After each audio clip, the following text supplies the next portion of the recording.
First, good morning to all of you. Today we will discuss about problem 6.13. In problem 6.13, at 60 degrees Celsius, dinitrogen tetroxide is 50% dissociated. Calculate the standard free energy change at this temperature and 1 atmospheric pressure.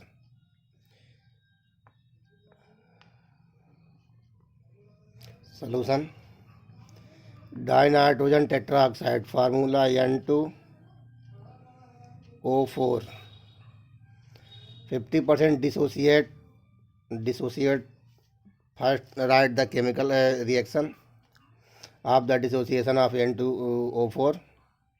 N2O4 is dinitrogen tetroxide, dissociate into NO2, 50% dissociate. It is a reversible process. Balance करेंगे 2 मोल, 50% dissociate.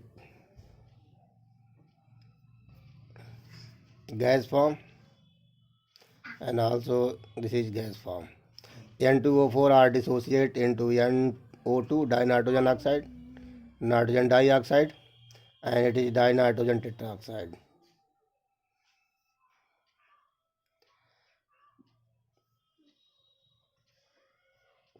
In this question, 50% N2O4 is dissociate in NO2.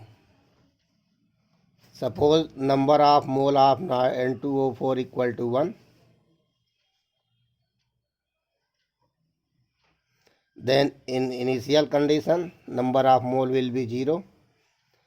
जब reaction start में केवल अगर 1 मोल N2O4 लिया गया है तो उस कंडीशन में रिएक्शन आपका स्टार्ट तो हुआ नहीं होगा. कुछ देर बाद रिएक्शन स्टार्ट होगा और उसके बाद जब ये 50% डिसोसिएट होगा तब ये 50% आपको ऑब्टेंड होगा. तो यहाँ पर इनिशियल कंडीशन जो आपका है या कह सकते हैं इनिशियल टाइम पे फर्स्ट टाइम N2O4 को आप 1 मोल गिवन 1 मोल आप टेक किए हैं, बट NO2 अभी तो बना नहीं, रिएक्शन स्टार्ट नहीं हुआ है. ये इनिशियल मोल कॉन्सेंट्रेशन है तो इसका 0 और इसका 1. आफ्टर सम टाइम और टाइम इंटरवल डिसोसिएट 50 मोल. ये 50 मोल डिसोसिएट होकर तो ये बनेगा तो 0.5 मोल ये प्रोड्यूस होगा.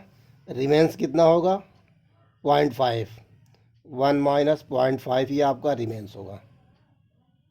ओके, ये numbers of mole at equilibrium 50% ये आपका प्रोड्यूस हो रहा है, 50% ये डिसोसिएट हो रहा है. क्वेश्चन में आपका ये 50% N2O4 डिसोसिएट, यही है, ये डिसोसिएट आपका हो रहा है. अब नंबर्स ऑफ मोल और आपको कैलकुलेट करना है, calculate the standard free energy change mean delta G. ये फार्मूला आपको पता है, not equal to -2.303 RT log K. Pressure के केस में है तो KP लिख सकते हैं या केवल K भी डिनोट कर सकते हैं. तो डेल जी की वैल्यू आपको ऑब्टेन करनी है. आर की वैल्यू आपको पता है, आर इक्वल टू होता है 8.314 जूल पर केल्विन पर मोल. टी की वैल्यू आपका गिवन है 60 डिग्री सेल्सियस. 273 इसमें ऐड कर लेंगे, ये आपका हो जाएगा 60, 333 केल्विन. KP की वैल्यू आपको कैलकुलेट करनी है और कांस्टेंट इक्विलिब्रियम कांस्टेंट की वैल्यू आपको कैलकुलेट करनी है. कैलकुलेट करने पे इसमें फिल करेंगे तो ये आपका डेल जी की वैल्यू ऑब्टेन जो क्वेश्चन पूछा गया वो सॉल्व हो जाएगा. तो यहाँ पे है 0.5. ये नंबर्स ऑफ मोल है और क्वेश्चन में ये कहा गया है कि 1 मोल एटमॉस्फेरिक प्रेशर पे इस गैस को टेकअप किया गया है. तो जब 1 मोल ही 1 एटमॉस्फेरिक प्रेशर गैस आपका है तो 1 एटमॉस्फेयर पूरे मिक्सचर का प्रेशर 1 एटमॉस्फेयर है, पूरे गैसियस मिक्सचर का प्रेशर 1 एटमॉस्फेयर. अब यहाँ पे मोल फ्रैक्शन कैलकुलेट करेंगे तो number of mole at equilibrium ये आपका हो जाएगा .N2O4 0.5 मोल्स और NO2 total numbers of mole of NO2 equal to 0.5 mole तो ऑब्टेंड ही है into 2 equal to 1 moles NO2 obtained हो रहा है और 0.5 मोल N2O4 एट इक्विलिब्रियम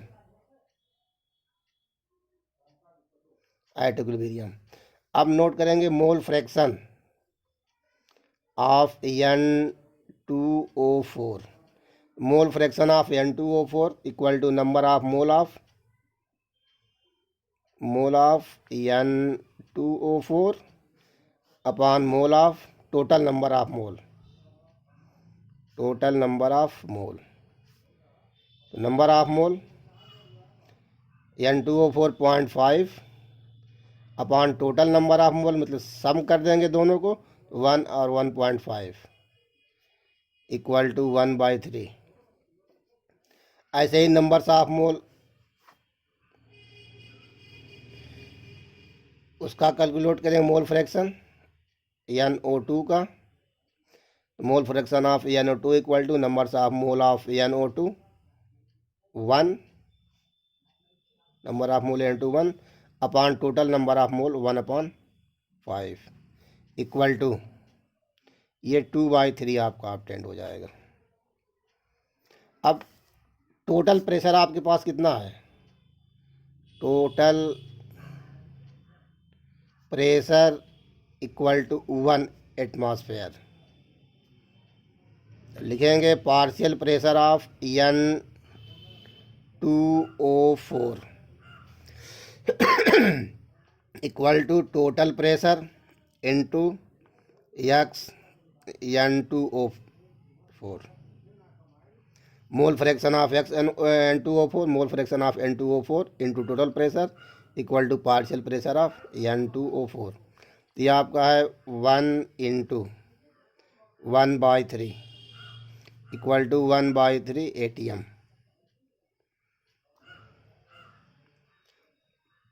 फिर partial pressure of NO2 equal to total pressure into mole fraction of NO2 equal to 1 into 2/3 equal to ये हो जाएगा 2/3 ATM। ये आपका वैल्यू हो सकता है 0.33 ATM और ये वैल्यू आपका ऑब्टेंड हो सकता है 0.66 ATM।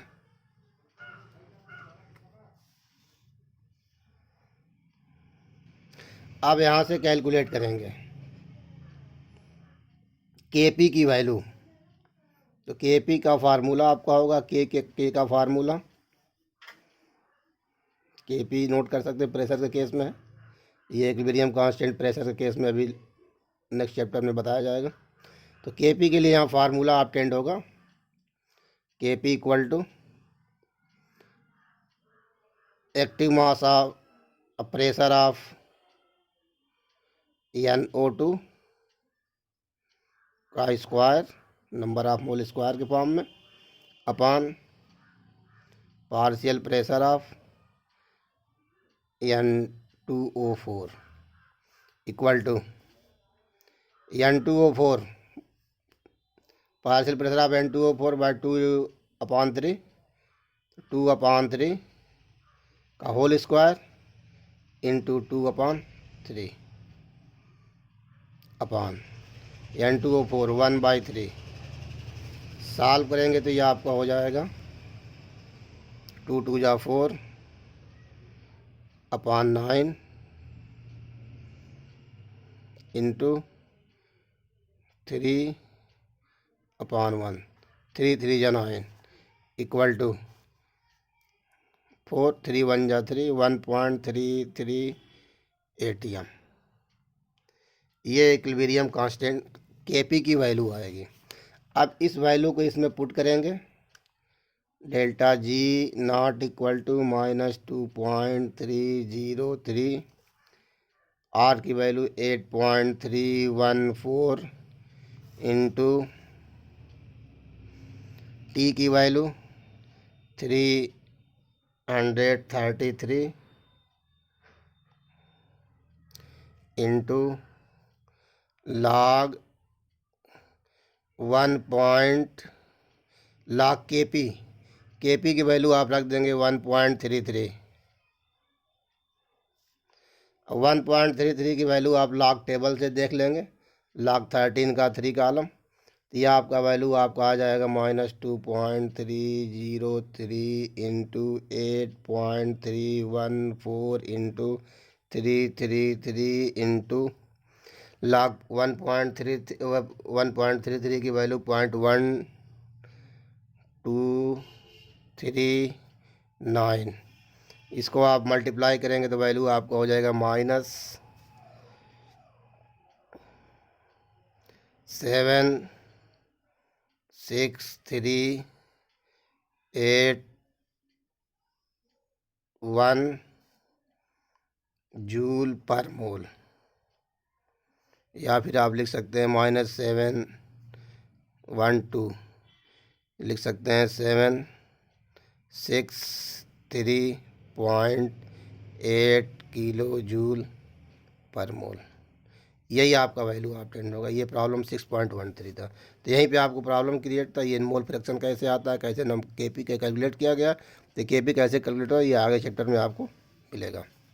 इसी में एक टॉपिक आपका रिमेंस बचा है, वो आपका है third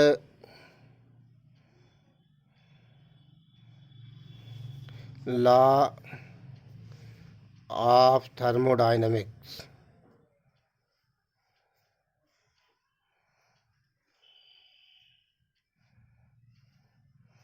Third law of thermodynamics.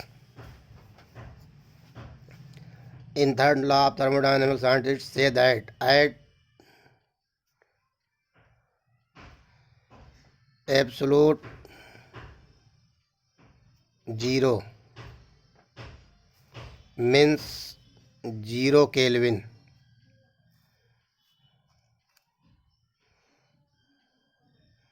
entropy of solid crystal will be 0। यह आपका थर्ड लॉ ऑफ थर्मोडाइनमिक्स है। At absolute zero temperature means 0 kelvin, entropy of solid crystal will be 0। तो किसी भी सॉलिड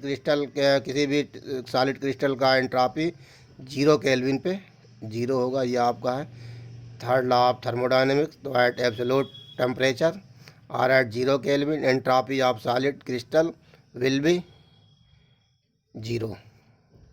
चैप्टर आपका यहीं ख़त्म होता है। थैंक्स।